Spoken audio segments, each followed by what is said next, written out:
Hey, what's up everyone? So if you are playing Duet Night Abyss as a free-to-play player, then you're in for a lot of grinding. And don't get me wrong, I love to grind in these games, so I'm here for it. You'll be spending a lot of time doing covert commissions, all sorts of them, unlocking characters, weapons, demon wedges, everything in the game can be unlocked totally free. It's just a lot of grinding. So I'm about to share with you my free-to-play farming build, and it's pretty easy and simple to make. You will need to unlock Hellfire. She is actually my favorite character in the game. She might not deal the biggest damage, but she's got the biggest heart. I swear, people are sleeping on this character. Character design's amazing, she looks amazing, and yeah. I can clear commissions in under a minute, probably faster if I fine-tune this build. Yup, I just cleared the commission while I was just talking to you guys in my intro. So to get to the build, once again, I will hand you over to my friend. Hey, yo guys, what the hell, man? You guys always show up at the wrong time. Anyway, so you guys want to see the build? Here it is. The build revolves around Hellfire, and of course, the main skill of the build is Raging Inferno. Now this skill is very good for AoE damage.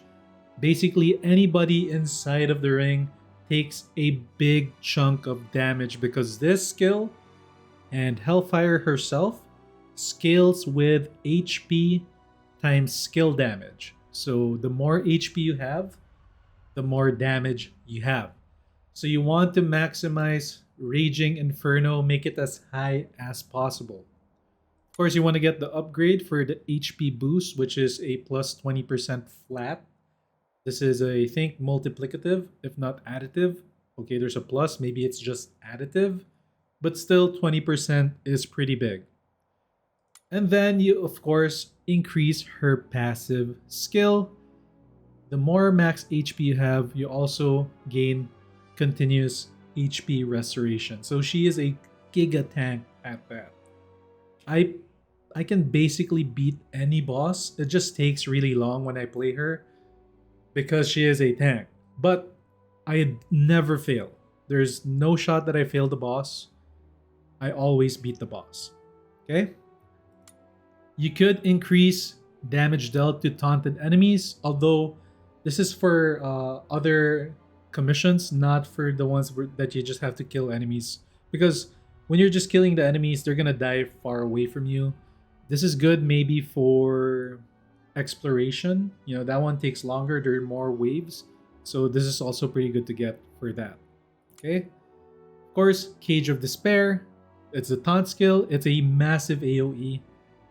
And speaking of AoE, let's get down to our... Where do we go? Oops, my bad. Demon wedges. The demon wedges for this build are pretty simple to make. You're gonna need the Nirvana Spectrum. This one is really, really good because you gain 48% HP and you also gain skill range. And once you upgrade this to +5, you can have multiple copies of this what do you call it, wedge, right? This demon wedge. Right now I only have 2. I could put one more and maybe replace this one because this one's pretty bad. If I replace this one with another one of these, then the build will be a lot better because we, for one, have more HP for more damage, and the skill range is gonna be increased even further. So skill range and HP, guys, those are the things you need to focus. You could go with attack percentage, although I think it's better to go with skill damage than attack percentage, so I should change this one. You can go with Inferno for pyro attack, skill damage, and additional skill range. You can upgrade this to max if you can, all the better. Of course, you have to adjust with your slot tracks. You can change the property. I could just put this and then I get 9, right? It cuts it in half. But I'm not gonna do that yet because I'm not sure on what final build I want for this character yet. So we revert, confirm. Okay, there we go. Of course, you're gonna want Serenity because Serenity gives you that restoration of sanity. Right now, this build is a little bit hungry for sanity when it comes to the harder commissions and bosses. But for the easy ones, you know, the level 40 ones where you're gonna farm characters and whatnot, yeah, those just get obliterated and you're always gonna have sanity because you're killing the mobs so quickly. Yeah, no problem for farming at all. So don't worry about that, but you should get Serenity at least, right? It's very good, restores additional sanity by 7 for you and your teammates every 3 seconds. Now, I don't know if this stacks if like other people on my team have sanity as well. The Serenity, sorry. But yeah, I'm not sure yet. Of course, the last thing you're going to need is the Phoenix Nirvana because it gives you, yet again, another HP percentage boost. I can increase this one and I should right now. So I'll upgrade this by 2. I should still be fine. Ooh, it's exceeding the cap if I set it to 2. Okay, let's minus it 1. Wait, what? Okay, so I can't upgrade it for some reason, even though I still have a lot left. I don't know why, but it is what it is. Okay, so that's it for the Demon Wedge. For our melee weapons, you're going to be using Wayne Wraith because it gives you skill damage percentage, and it is a free item. All the other free items, if you check it out, this is crit chance when dealing damage with this weapon.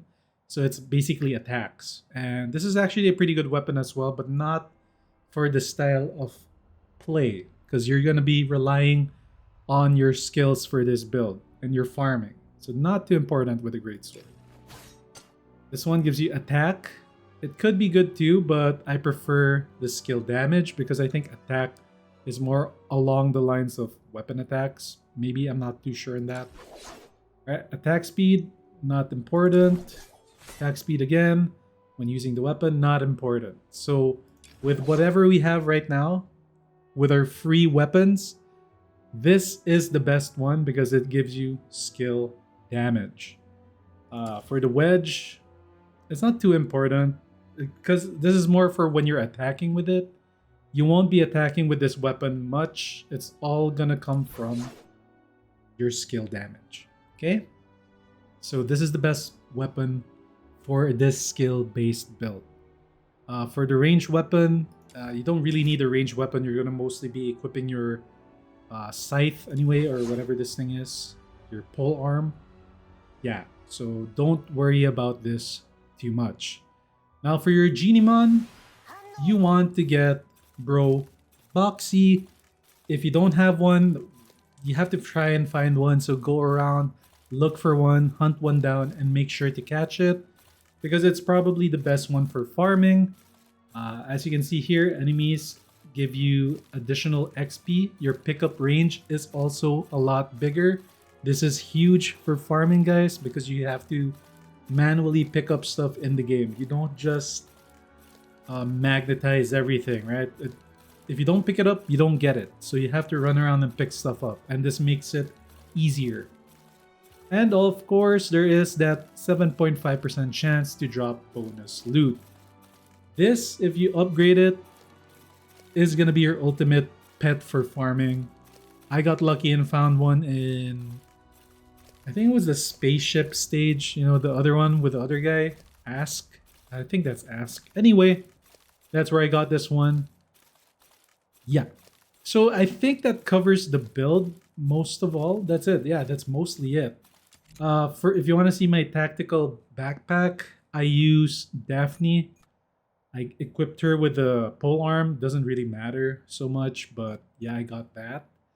And I use Rebecca. She's only 40. But for this farming build, You don't even need to use these two characters. You're good to go on your own because it's just that powerful on its own. Alright guys, that's it for this video. I hope it helped you out. And of course, it will be much appreciated if you guys like this video. I am trying to rebrand myself as a VTuber that focuses on gacha games. Because I was playing Rematch, which is a football game, the transition to this game has been pretty damn difficult. So, help your boy out. Anyway, that's it for this video. Thank you all for watching and tuning in. I'll see you all on the next one. Peace.